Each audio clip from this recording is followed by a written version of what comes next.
స్థానిక యువ నాయకుడు కిరణ్ యాదవ్ మనోజ్ యాదవ్ మరి మాజీ ప్రెసిడెంట్ మసూద్ శ్రీనివాస్ యాదవ్ గారికి చిన్న యువ సోదరులు గత 3 నెలలుగా పార్టీ బలోపేతం చేయడానికి పూస్తాజు పనిచేస్తున్నటువంటి మా చైర్మన్ రియాజ్ అన్న గారికి మరి ఏఐసిసి సెక్రటరీగా ఈరోజు బై ఎలక్షన్స్లో బూత్ స్థాయిని ఏర్పాటు చేసి ఒక బలమైన నాయకత్వం తయారు చేయాలని చెప్పి ఎంతో సీరియస్గా కమిటెడ్గా ఇక్కడికి వచ్చి మనకి స్ట్రాంగ్ బూత్ స్థాయి బూత్ కమిటీస్ ఫామ్ చేస్తున్నటువంటి పెద్దలు ఏఐసిసి విశ్వనాథ్ గారికి అందరూ కూడా ఇక్కడ ఉన్నటువంటి బూత్ స్థాయి కమిటీ మెంబర్స్కి అందరికీ మహిళలకు యువ సోదరులకు కూడా నమస్కారం. ముందుగా మరి నాకు ఇంత పెద్ద అవకాశం కల్పిస్తూ నాకంటే నవీన్ యాదవ్ మీద ఒక నమ్మకం పెట్టుకొని ఈ ప్రాంత ప్రజలకి కష్టాల్లో నిలబడే వ్యక్తిగా ఒక నమ్మకం పార్టీ పైన ఉంది. నాకు ఈ అవకాశం కల్పిస్తున్నందుకు ఏఐసిసి పెద్దలైనటువంటి సోనియా గాంధీ గారికి, రాహుల్ గాంధీ గారికి, మల్లికార్జున ఖార్గే గారికి, కేసీ మరి నా మీద ఎంతో నమ్మకంతో నాకు ఉన్నటువంటి ప్రజాసేవపై పట్టుదల, ప్రజాసేవపై నాకు ఉన్నటువంటి పట్టుదలతో ఒక సంకల్పంతో ఒక యువ నాయకుడికి, స్థానికుడికి అవకాశం కల్పించాలని చెప్పి మన ప్రియతమ నాయకుడు, ముఖ్యమంత్రి, మన అందరి ప్రియతమ నాయకుడు రేవంత్ అన్న, మరి అలానే పిసిసి అధ్యక్షులైనటువంటి మహేష్ అన్న, మరి ఇన్ఛార్జ్ మేడం మీనాక్షి నటరాజయ్య గారు, విశ్వనాథ్ సార్, మరి ఇంటర్ క్యాబినెట్ నా మీద నమ్మకంతో ఈ అవకాశం కల్పిస్తున్నందుకు వారందరికీ కూడా పాదాభి నమస్కారాలు తెలియజేస్తూ బూత్ స్థాయి బలం ఉన్నప్పుడే ఒక పార్టీ బలం ఉంటుంది. ఈరోజు నాకు తెలిసి గత 17 సంవత్సరాలలో ఎప్పుడు కూడా బూత్ కమిటీస్ ఫామ్ చేయాలి, ఇంత సీరియస్గా ఏ ఎలక్షన్ కూడా జరగలేదు. ఇదందరూ కూడా మన భవిష్యత్తు బలం ఉండడానికి, అంటే పార్టీ బలం ఉండడానికి ఈరోజు వేసుకున్నటువంటి పునాది. ఈరోజు ఇంత కమిటెడ్గా నిరంతరం కష్టపడుతూ బూత్ పరిణామం పార్టీ కోసం పనిచేసే వారిని ఎన్నుకొని వారితో రిపీటెడ్గా మాట్లాడుతూ సమావేశాలు ఏర్పాటు చేసి ఒక మనందరూ ఒక ఐక్యత తీసుకొచ్చినటువంటి వ్యక్తి రియాజ్. మన చిన్న వివాదాలను అన్ని పక్కన పెట్టి అందరినీ కాకుండా అందరూ కష్టపడుతున్నటువంటి రియాజ్ అందరూ కూడా ధన్యవాదాలు తెలియజేస్తూ మరి బూత్ స్థాయి కమిటీ సభ్యులందరూ కూడా పార్టీ ఏవైతే రేవంత్ ప్రజాపాలనలో పార్టీ చేస్తున్నటువంటి కార్యక్రమాలన్నీ కూడా మీ బాధ్యతగా అవన్నీ కూడా నోట్స్లో పోయినప్పుడు ప్రజలకు ఎక్స్ప్లెయిన్ చేస్తూ మన అభివృద్ధి లక్ష్యంగా ప్రజలకు పోవాలా, మనం చేసినటువంటి కార్యక్రమాలను ప్రజల దృష్టికి తీసుకుపోయి మనం ఓట్లు అడగాల్సిందిగా మీ అందరూ గుర్తు చేస్తూ మరి అందరు చాలా మంది పబ్లిక్ ఏంటంటే స్థానికుడు కావాలి, మాకు మర్యాద ఇచ్చినోడు కావాలి, మా బాధలు అర్థం చేసుకున్నప్పుడు కావాలి, మా కోసం నిలబడేటప్పుడు కావాలని మన బలమైన ఒక అభిప్రాయం ప్రజల్లో ఉండే. మరి ఆ నమ్మకాన్ని నేను నిలబెడతానని చెప్పి పార్టీ మనకు అవకాశం ఇచ్చినప్పుడు రేవంత్ అన్నది బలపరచాలి, పార్టీని బలపరచాలంటే మనం అందరం కూడా గ్రౌండ్లో బాగా పనిచేయాలని చెప్పి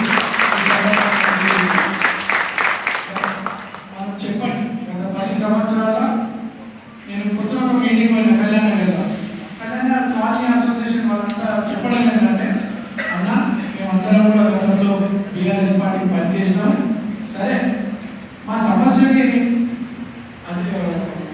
పార్టీ పెద్దల దృష్టికి తీసుకపోతే మా సమస్య అడగడం దూరం అంటే మాకు గౌరవం తగ్గేది కాదని చెప్పి చెప్పడం జరిగింది. మీకు మీలో పెరిగినో నేను, మీ ముందు పెరిగినో నేను, మీ సోదరుడుగా అన్నగా తప్పుగా చిన్నప్పటి నుండి చూస్తున్నారు మీరంతా. మీకు ఎవరో లేదు నా నుండి మీ అందరికీ ప్రాపర్ రెస్పెక్ట్ అయితే ఉంటుంది. ఫస్ట్ సమస్యను అర్థం చేసుకొని సమస్యను అయితే పరిష్కరించే విధంగా నేను పనిచేస్తానని చెప్పి చెప్తూ మీ ప్రజలు 10 సంవత్సరాలు బీఆర్ఎస్ ఏం చేసిందో వాళ్ళ డెవలప్మెంట్ ఏం చేసిందో అడిగి ఓట్లాడాలి. సింపతి మీద ఓట్లు కాదు. ఎలక్షన్ అనేది మన అందరి జీవితాలతో ముడిపడినటువంటి విషయం. మన భవిష్యత్తు కానీ, మన పిల్లల భవిష్యత్తు కానీ, సమాజం నగర నియోజకవర్గ అభివృద్ధి కోసం వచ్చే ఎలక్షన్ 5 సంవత్సరాలకి ఒకసారి వస్తుంది.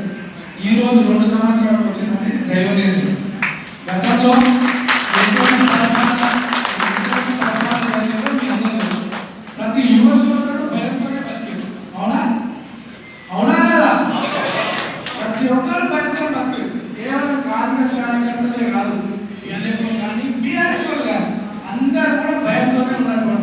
మళ్ళీ మనం తీసుకుపోయే మన నియోజకవర్గాన్ని మన చేతిలో పెడితే పరిస్థితి ఏ రకంగా ఉంటుందో ఆలోచించవలసిన అవసరం మనందరికీ.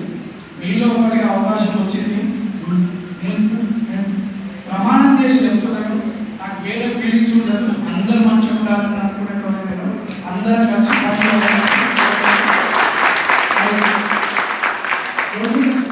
మన ముఖ్యమంత్రి గారు మన కాన్స్టిట్యూన్సీ పైన ఎంతో దృష్టి పెట్టి ఎక్కడైనా జిల్లాకు ఒక ఇన్ఛార్జ్ మంత్రి ఉంటారు, కానీ మన కాన్స్టిట్యూన్సీలో 3 మంత్రులు పెట్టిందంటే మన కాన్స్టిట్యూన్సీ ప్రజలు చేస్తున్నటువంటి అదృష్టం. మన 3 మంత్రులు 18 చైర్మన్లు ఏ రోజు కూడా వాళ్ళు రెస్ట్ లేకుండా 3 నెలలుగా మన ప్రజా సమస్యలు తెలుసుకుంటూ ఇమీడియట్గా రిప్రజెంటేషన్స్ తీసుకుంటూ అవన్నీ పరిష్కరించడం కూడా జరిగింది. దాదాపు 150 కోట్ల రూపాయల పనులు మన కాంగ్రెస్ ప్రభుత్వం రేవంత్ పాలనలో 150 కోట్ల రూపాయలు మనకు శాంక్షన్ అవ్వడం పెద్ద అదృష్టం. బడ్జెట్ కాదు, ఈరోజు మన అదృష్టంగానే భావించాలి. మనందరం ఈ 150 కోట్ల రూపాయలతో జరుగుతున్న అభివృద్ధి పనులను కూడా మనం ప్రజల దగ్గరికి తీసుకుపోవాలి, వాళ్ళకు ఒక భరోసా కల్పించాలని చెప్పి కార్యకర్తలందరికీ కూడా తెలియజేస్తూ, మరి అభివృద్ధి పనులే కాదు, పార్టీ తరఫున ప్రభుత్వం తరఫున వచ్చే సంక్షేమ పథకాలు కూడా మీరు ప్రజల దృష్టికి తీసుకుపోవాలి.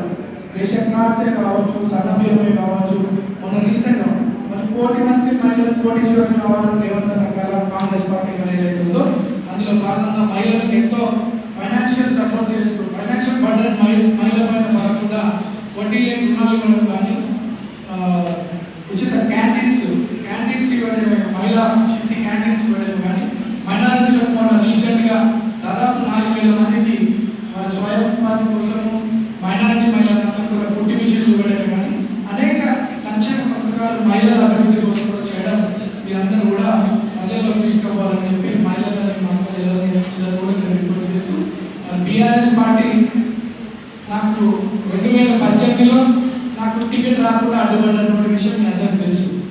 అట్లానే 2023లో కూడా నాకు టికెట్ రాకుండా అడ్డుపడిన విషయం మీ అందరికీ తెలుసు.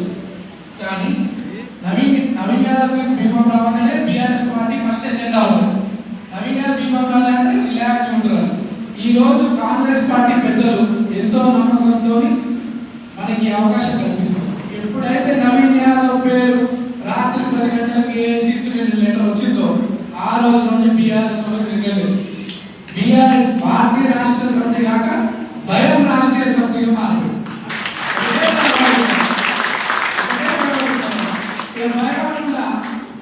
పార్టీని ఎదిరించలేక, పార్టీ ప్రభుత్వం చేసే పనులను ఎదిరించలేక నవీన్ యాదవ్ పర్సనల్గా టార్గెట్ చేసుకుంటూ పోతుంది.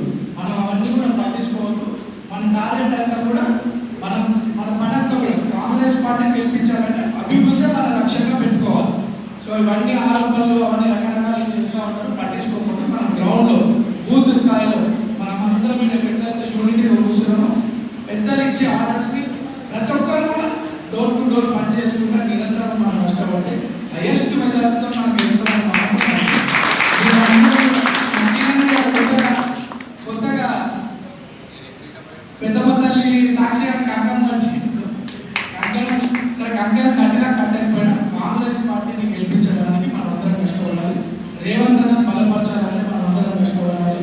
మనకి ఇంత అవకాశం, స్థానికులకు అవకాశం కల్పించిందంటే మన బాధ్యతగా పార్టీని గెలిపించుకోవాల్సిన అవసరం మనం అందరికీ కాబట్టి మన ఎజెండా అంతా కూడా అభివృద్ధి లక్ష్యంగా కాంగ్రెస్ పార్టీని ప్రజలకు తీసుకొని చేకూర్పుపై ఓటేయమని చెప్పి అడగాలని మేము అందరినీ కూడా కోరుకుంటూ, మరి 15 తారీఖు మెగా పాదయాత్ర, 17 తారీఖు నామినేషన్ ప్లాన్ జరుగుతుంది. పర్మిషన్స్ ఫైనల్ అయిపోయినాక మీ అందరి దృష్టికి వస్తుంది. నా సోదరులు కిరణ్, మాజిద్ భాయ్, నరేష్, అక్క, శ్రీరామ్ అందరూ, శ్రీరామ్ ఇక్కడ ఉన్నటువంటి సోదరులు చైర్మన్ అందరూ కూడా మీ అందరూ కూడా ఇప్పుడే నా ఇన్విటేషన్ ఇస్తున్నారు. మెగా పాదయాత్ర రోడ్ షో పెద్ద ఎత్తున అందరం జాయిన్ కావాలని కోరుకుంటూ ప్రతి ప్రోగ్రామ్ సక్సెస్ చేసుకున్నాం. మీకు అప్పచెప్పినటువంటి బూత్ మీదనే పనిచేయండి, వేరే చోట్ల